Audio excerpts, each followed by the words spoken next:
Hi friends, నేను మీ శృతి. Welcome back to భోజన కుతూహలం. ఈరోజు మనం ఎంతో టేస్టీ అయిన కొబ్బరి చట్నీని చాలా తొందరగా ఎలా ప్రిపేర్ చేసుకోవాలో చూద్దాం. దీనికోసం ముందుగా ఒక మిక్సీ బౌల్ తీసుకొని వీటిలో 1 కప్ ఫ్రెష్ కొబ్బరి ముక్కలు యాడ్ చేసుకోవాలి. తర్వాత వీటిలో 2 పచ్చిమిరపకాయ ముక్కలు, అలాగే 2 రెమ్మల కరివేపాకు,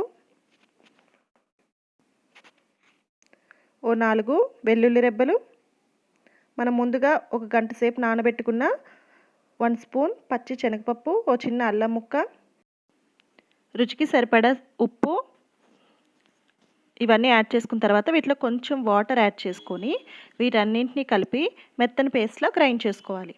ఈ విధంగా గ్రైండ్ చేసుకున్న తర్వాత మనం స్టవ్ పై ఒక కడాయి పెట్టుకొని వీటిలో 1 టేబుల్ స్పూన్ ఆయిల్ హీట్ చేసుకోవాలి.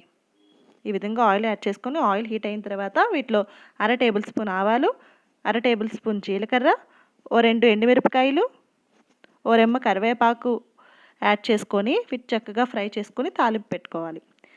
ఈ విధంగా తాలింపు రెడీ అయిన తర్వాత మనం ముందుగా గ్రైండ్ చేసుకున్న కొబ్బరి మిశ్రమంలో ఈ తాలింపు యాడ్ చేసుకోవాలి.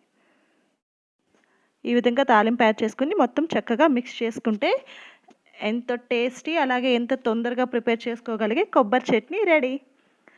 ఈ వీడియో మీకు నచ్చినట్లయితే లైక్ చేయండి, షేర్ చేయండి, మర్చిపోకుండా సబ్స్క్రైబ్ చేయండి.